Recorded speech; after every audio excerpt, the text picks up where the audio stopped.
Muy bien, vamos al mensaje número 11 de parábolas. ¿Ya se cansaron de parábolas?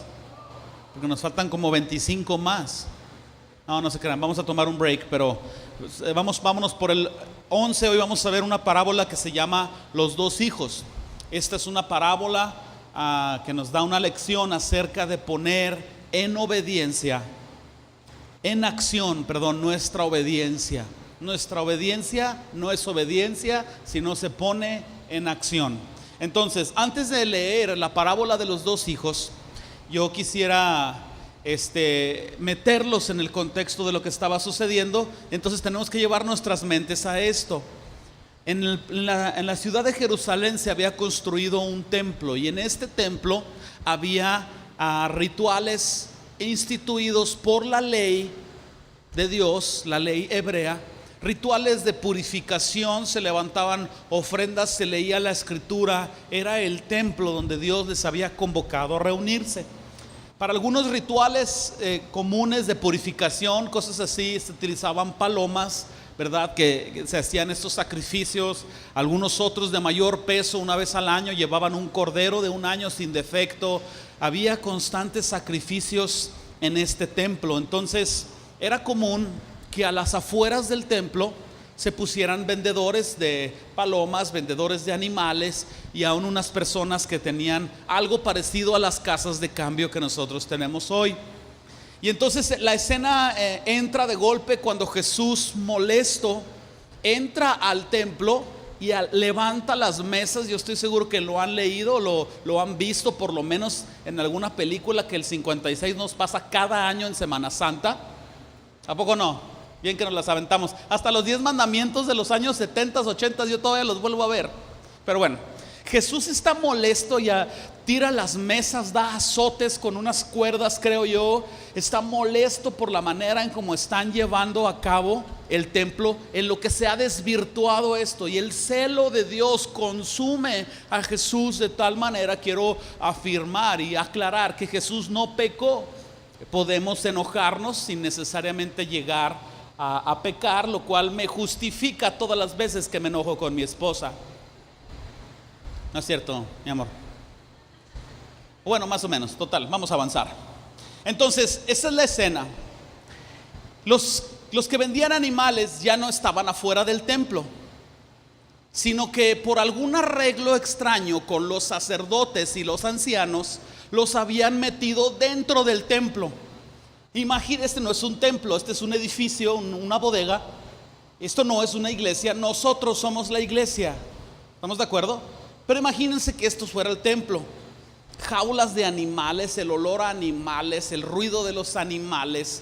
Los judíos, al igual que los árabes, son bien escandalosos para hablar y gritar, negociando precios, saludándose los compadres, todos este escándalo, interrumpiendo las oraciones. Entonces estos sacerdotes habían hecho arreglos, y lo que sucedía era una dinámica parecida a esta. Cuando alguien viajaba de fuera o venía y con una paloma o con algún animal para el sacrificio, en la entrada alguno de los ancianos hacía una revisión y le decía: no, este animal no está perfecto, o este animal no es de los que no está puro, necesitas de los de adentro. Y no los dejaban entrar con sus animales y se los ejecutaban allá adentro, ¿no? Entonces es como cuando vas al cine. ¿Sí se han ido? ¿Te has sentido asaltado ahí, que palomitas como a 200 pesos y cuestan 10 pesos en la tienda? Bueno, algo así. Y luego los cambistas, ojo con esto. Los sacerdotes habían establecido que no iban a aceptar la moneda romana como ofrenda a Dios. La conquista romana llegó a Israel, y entonces circulaban dos diferentes tipos de monedas. Uno era el denario. Una vez le dijeron a Jesús si era lícito darle impuesto o tributo al César. Jesús pidió una moneda y tenía una figura del César, rindiéndole culto al César, emperador de todo lo que Roma había conquistado. Jesús les dijo: dale al César lo que es del César, y a Dios lo que es de Dios. Entonces este denario, los sacerdotes dijeron: no lo vamos a aceptar porque es idolatría al César.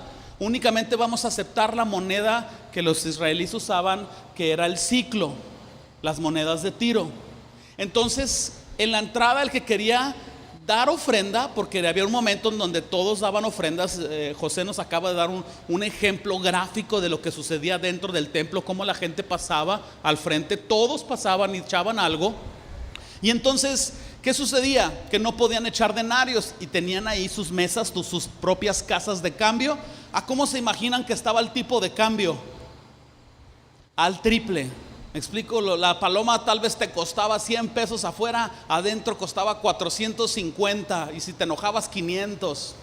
Entonces Jesús está enfurecido por la manera en que han convertido el templo de Dios en un mercado con nada de respeto a Dios. Y entonces, ¿qué es lo que sucede? Derriba las mesas y con furia cita estas palabras, aparecen en pantalla para ahorrar tiempo. Mateo 21:13. Jesús está diciendo: mi casa, casa de oración será llamada, mas vosotros la habéis hecho cueva de ladrones. Entonces Jesús arma todo este escándalo. Ese día Jesús no duerme en Jerusalén, duerme a las afueras de Jerusalén. Al día siguiente Jesús regresa, entra nuevamente a la ciudad. Ojo con esto, cuando Jesús está ya en Jerusalén, está en la parte final de su ministerio. Al día siguiente regresa Jesús. ¿Y ustedes creen que estos sacerdotes y ancianos se iban a quedar a gusto recogiendo el tiradero y todo? Probablemente no lo alcanzaron a atrapar ese día, pero al día siguiente tenían gente lista para donde estuviera Jesús, ir con él.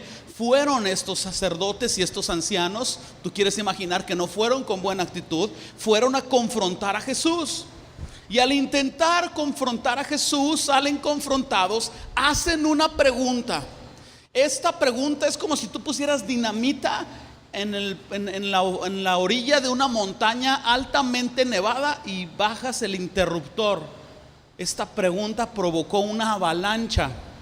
Y entonces le hacen esta pregunta. Está en pantalla, Mateo 21:23. Voy a hacer voz de sacerdote corrupto. Ahí les va. ¿Con qué autoridad haces estas cosas? ¿Y quién te dio esa autoridad? La respuesta de Jesús incluye una confrontación a los confrontadores, incluye 3 parábolas. Las 3 parábolas que Jesús contó en respuesta a todo esto es la parábola que vamos a ver, los 2 hijos, los labradores malvados y las fiestas de bodas. Por razones de tiempo y todo, hoy vamos a ver únicamente la confrontación y la parábola de los 2 hijos. La manera en como Jesús contó estas parábolas sí nos permite estudiarlas por separado, pero son parte de toda la respuesta que Jesús estaba dando. Entonces, ya metidos en la escena, listos para leer Mateo 21:23, ahí en sus Biblias, acompáñenme por favor.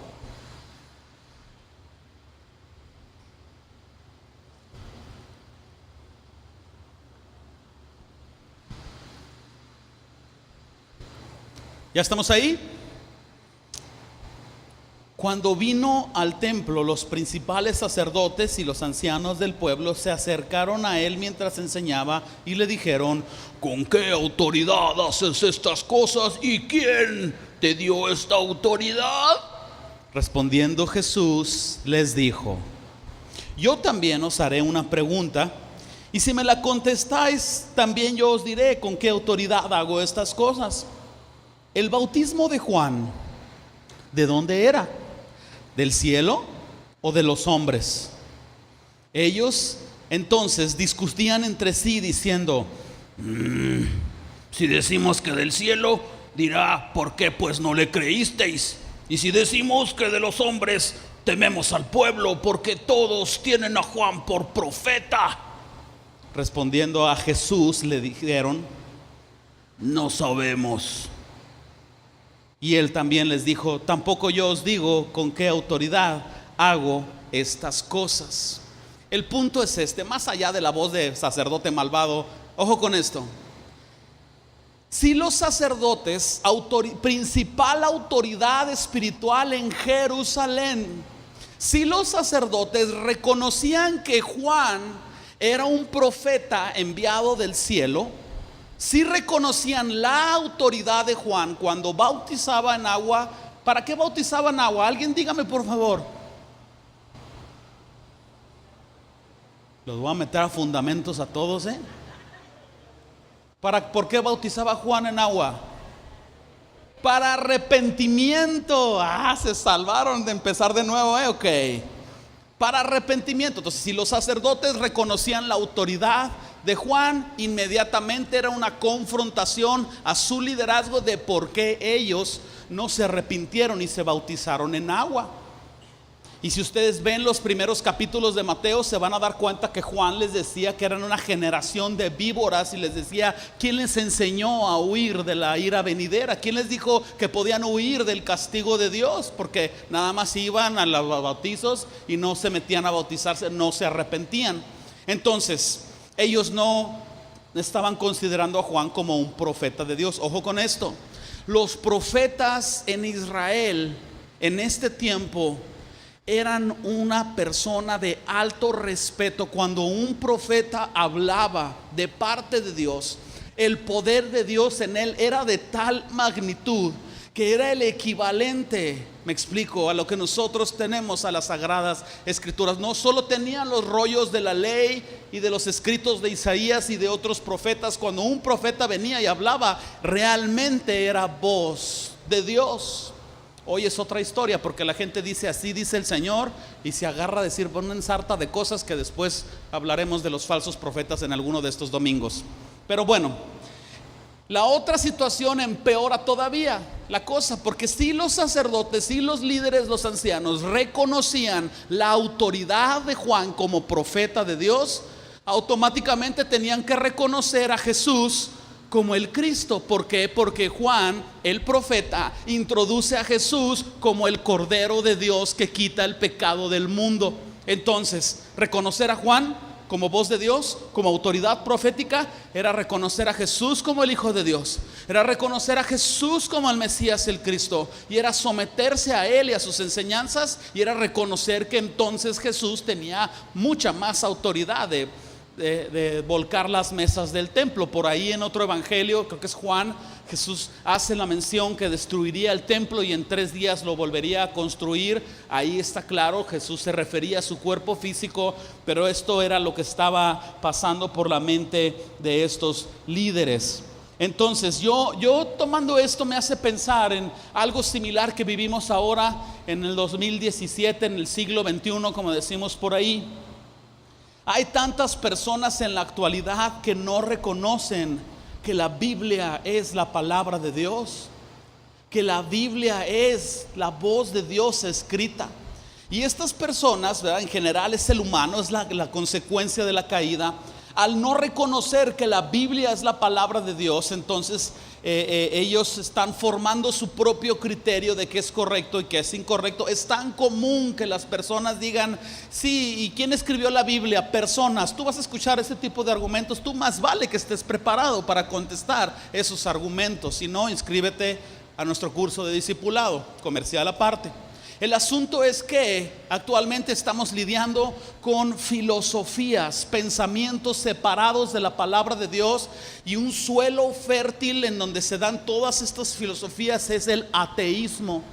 El ateísmo es la tierra donde se cultivan filosofías como el relativismo, el subjetivismo.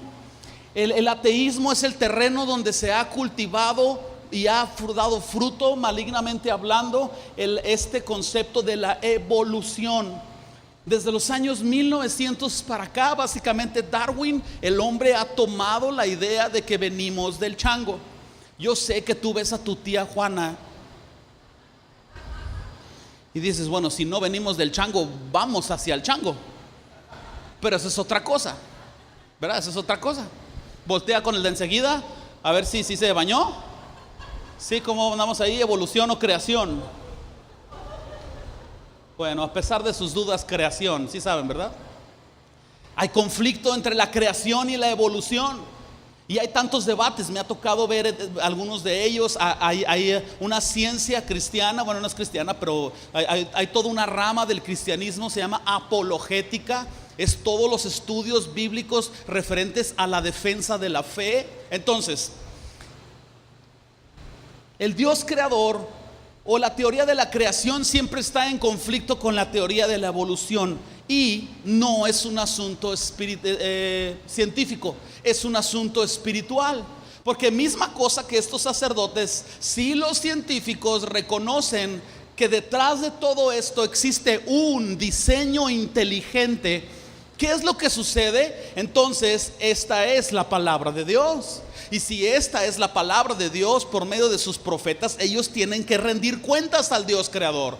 Y no quieren rendir cuentas al Dios creador. Está más que comprobado científicamente que la teoría de la evolución no está sustentada. Desde un comentario tan sencillo como este hasta relatos tan complicados que llevan a datos científicos que lo confirman y lo desmienten. El asunto es la dureza del corazón. El efecto de la caída en Adán y Eva sigue afectándonos. De hecho, la escritura dice que va en aumento esta rebelión contra Dios, porque cuando Adán y Eva pecaron, nosotros tenemos que ir constantemente a ese momento original para entender tantas cosas. Cuando Adán y Eva pecaron, no solo estaban tentados a comerse un fruto, ¿verdad? Una manzana, que no era una manzana, pero ahí le mordieron y la soltaron.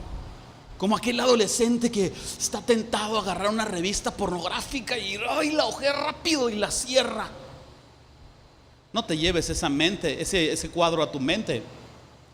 Adán y Eva, al comer del árbol del conocimiento del bien y del mal, la serpiente les dijo: seréis como dioses.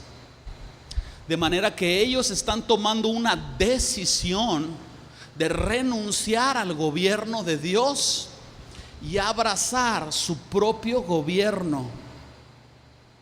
Es declararle la guerra a Dios, es rebelarse abiertamente a Dios. Y las personas que abrazan estas teorías están abiertamente rebelándose a Dios y no quieren reconocer esto. En algún domingo o en algunos domingos vamos a hablar del Dios creador. Oren porque ese momento llegue. Hoy no será el día. El punto es este: la Biblia es la palabra de Dios y debemos de someternos a sus estatutos. Punto. ¿Quién dice amén a esto? Yo digo también amén. Entonces, si nosotros regresamos a la historia, no pierdas de vista, Jesús volcó las mesas, lo confrontaron, Jesús les preguntó sobre la autoridad de Juan, no quisieron contestar. Jesús en esa misma respuesta, porque ya estaba enseñando, cuenta esta parábola. Acompáñenme a Mateo 21, versículo 28, que está ahí luego donde nos quedamos. Mateo 21, 28. Pero ¿qué os parece? Un hombre tenía 2 hijos, y acercándose al primero le dijo: hijo, ve hoy a trabajar en mi viña. Respondiendo él, dijo: no quiero. Pero después, arrepentido, fue. Acercándose al otro, le dijo de la misma manera. Respondiendo él, dijo: sí, Señor, voy. Y no fue. ¿Cuál de los 2 hizo la voluntad de su padre? Dijeron ellos: el primero. Jesús les dijo: de cierto os digo que los publicanos y las rameras van delante de vosotros en el reino de Dios, porque vino a vosotros Juan en camino de justicia y no le creísteis, pero los publicanos y las rameras, las prostitutas, le creyeron, y vosotros, viendo esto, no os arrepentís después para creerle. Qué fuerte es que le digan a los máximos líderes espirituales que una prostituta y que un político o una persona corrupta y ladrona vayan más adelante o estén más cerca del cielo que ellos. ¿Pueden imaginar la bofetada que eso significa? Pero la parábola es tan interesante porque tenemos los personajes muy bien marcados. El Padre automáticamente lo identificamos con el Padre Celestial. El primer hijo representa a los pecadores. Se ve manifestado aquí en rameras y publicanos. Socialmente, para los judíos no había nadie más bajo que una ramera y que un publicano. Entonces, el primer hijo representa este tipo de personas pecadoras. Siendo sinceros, pues todos estaríamos en esa categoría. Si no nos prostituimos literalmente, en algún tiempo nos prostituimos al pecado. Entonces no hay diferencia. En algún momento éramos corruptos, pudiéramos ser nosotros ahí representados. Pero ¿por qué razón estaban más cerca ellos del cielo? Por esto: una ramera o un publicano, con su manera de vivir, en una apariencia exterior, parece que dicen: no quiero de Dios, no quiero ir hacia Dios, no quiero arrepentirme. Pero luego, arrepentidos, cambian de parecer y dicen: voy. ¿Me explico? Tenemos varios relatos, uno muy marcado en Juan capítulo 8, no lo tienen que buscar, una mujer sorprendida en el acto de adulterio y Jesús le dice: vete y no peques más. Entonces, otra va y entra a la casa del fariseo. Un día vamos a leer esa parábola. Derrama unge sus pies y llora a sus pies. Tantos casos de mujeres arrepentidas. El segundo hijo representa a estos líderes espirituales de Israel, o personas que se disfrazan de religiosidad, que con una apariencia exterior dicen: sí voy, sí quiero, sí voy al cielo, sí, yo sé la Biblia, yo voy. Pero con sus acciones dicen: no voy. Entonces eso nos lleva al descubrimiento de un principio tan sencillo pero tan interesante. Muchas personas tienen una muy buena intención para Dios, tienen buenos sentimientos hacia Dios, tienen buenas intenciones hacia la palabra de Dios, los mandamientos de Dios, asisten de tiempo en tiempo a congregaciones, pero con una manera de vivir y con una manera de ser, ellos no están mostrando realmente que están yendo hacia el reino de los cielos. Esta parábola nos muestra una gran verdad: nuestras acciones son el reflejo de lo que nosotros creemos. Piensa en eso por unos segundos. Todo lo que tú haces en tu semana de trabajo, todo lo que tú has hecho este último mes, en lo que tú has estado invirtiendo tu juventud o la década de la vida en la que estés viviendo. Esa es una sabiduría que recibí. Así ya no le digo a unos viejos y a otros jóvenes, ¿eh? La década en la vida que estés viviendo. Hasta se oyó como poema, ¿no? Pero piensa en esto: todo lo que tú has hecho es un reflejo de lo que tú crees.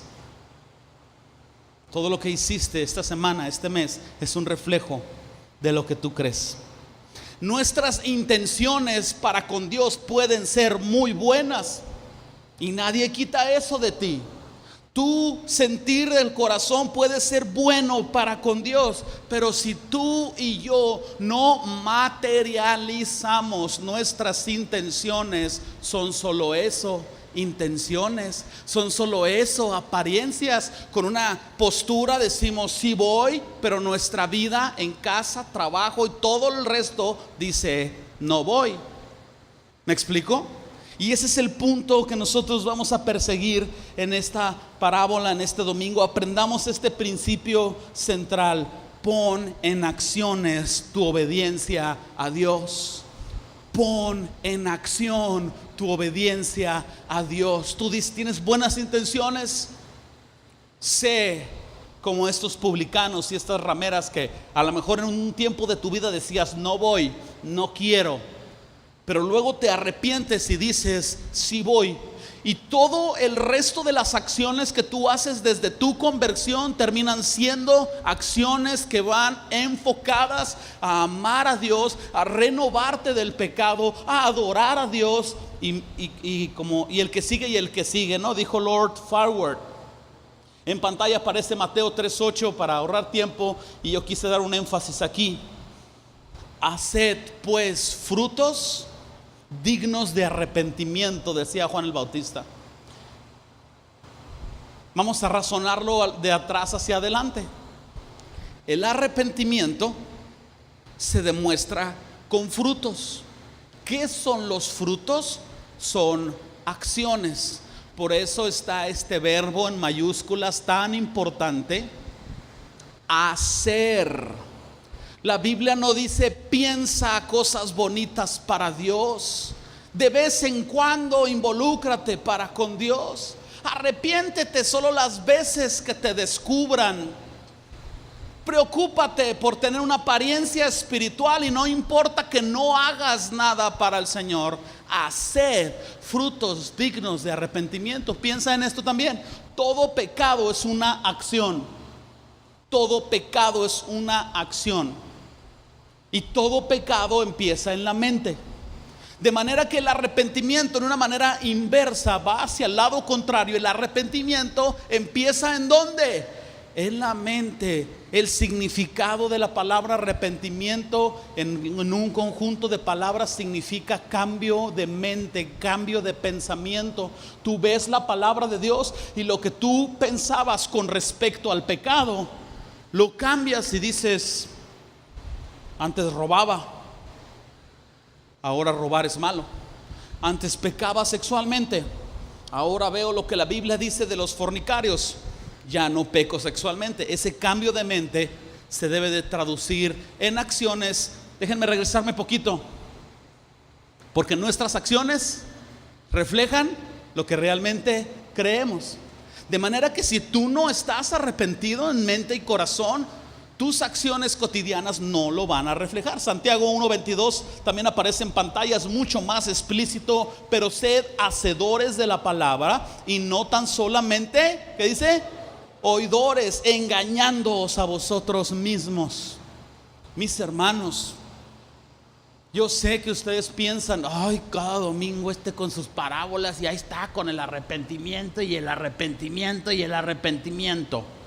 Si te queda el saco, póntelo. ¿Me explico? Pero muy sinceramente a mí me ayuda, porque yo sé cómo soy. Yo sé las tendencias que tengo, y la honestidad me responsabiliza. Y aparte de esto, yo pregunto, cuando leemos los evangelios, ¿hay algún otro mensaje?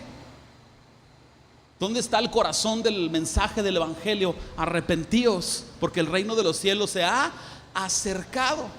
El 100% de nosotros está ya arrepentido. El 100% de los que vienen los domingos está arrepentido.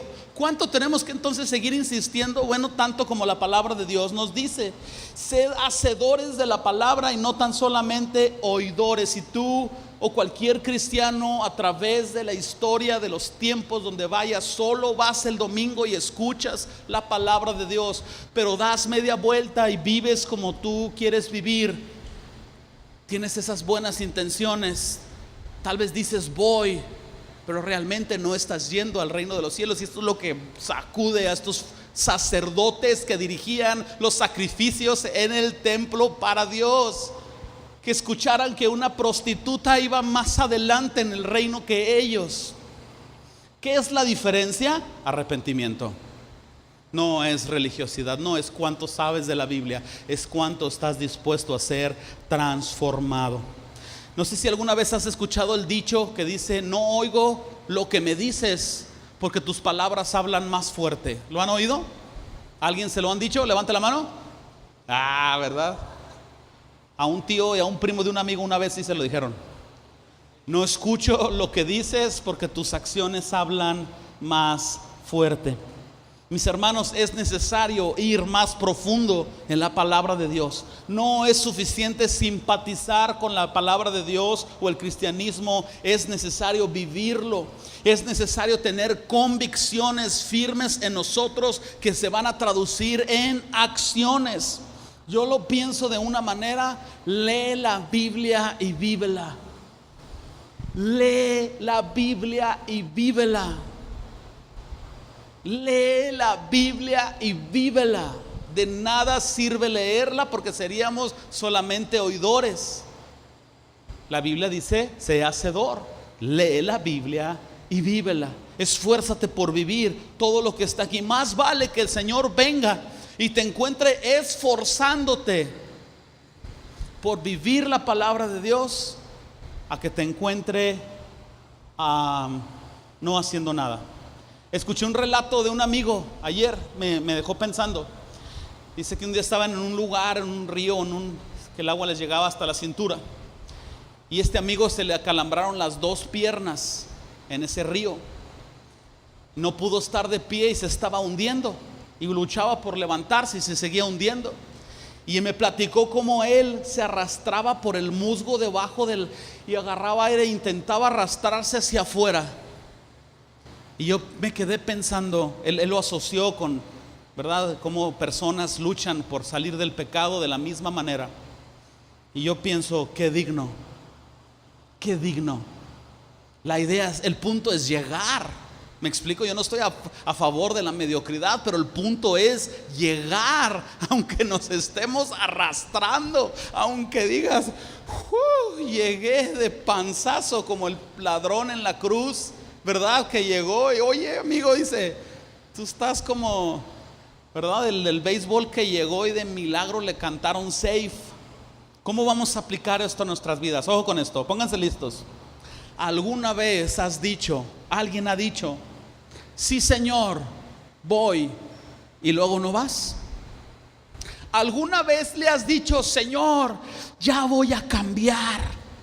Hoy voy a cambiar. Hay una canción de esto, ¿verdad?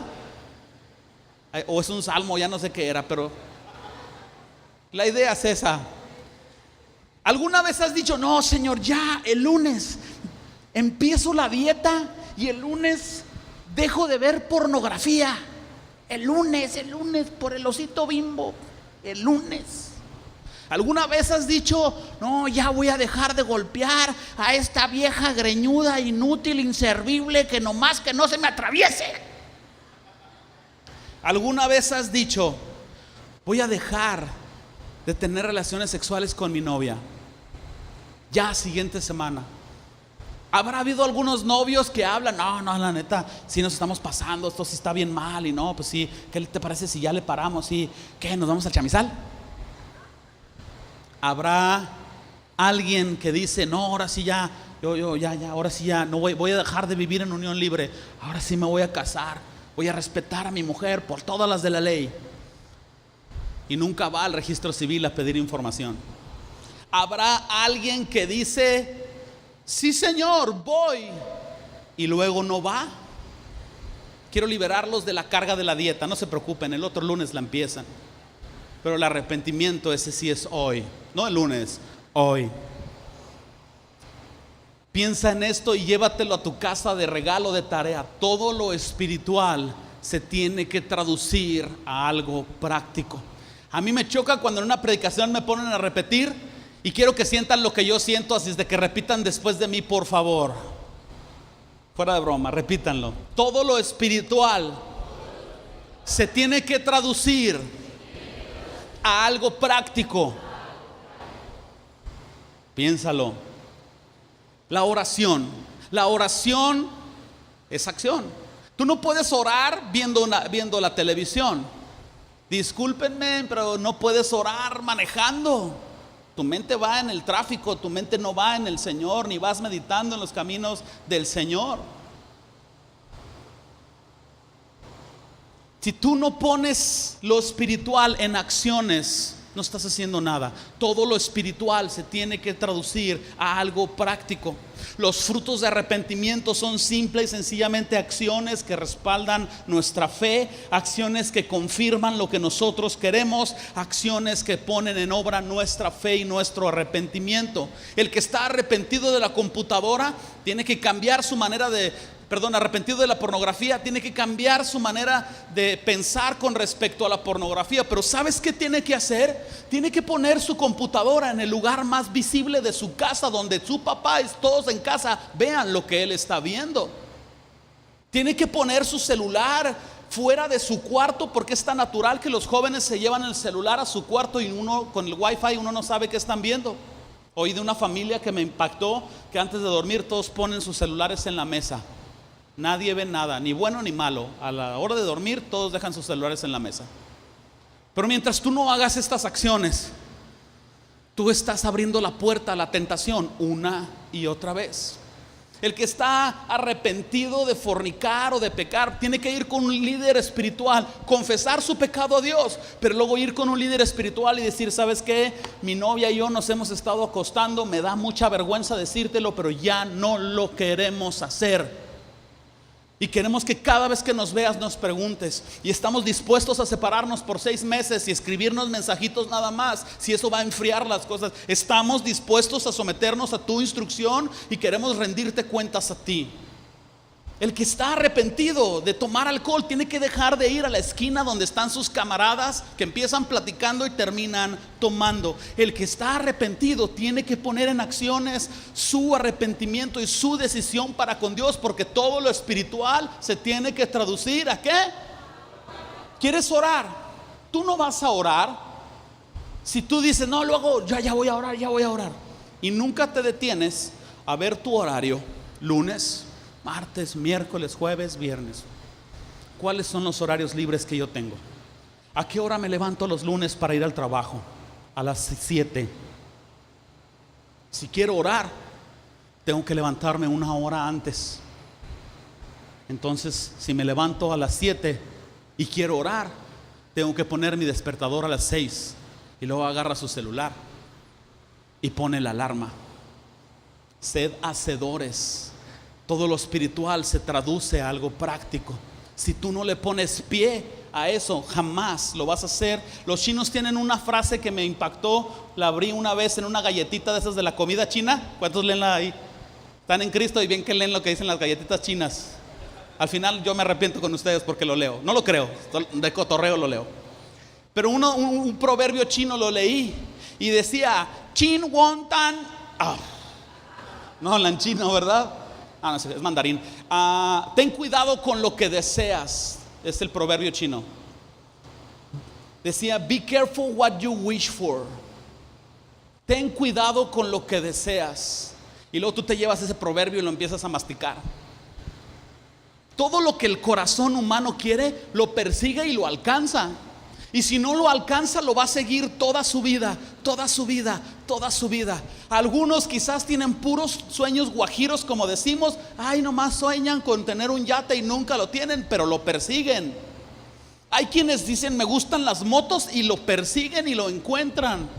Hay quienes piensan: la vida se trata de trabajo, yo lo aprendí en el campo con mi abuelo. Ve su manera de vivir, se la pasan trabajando.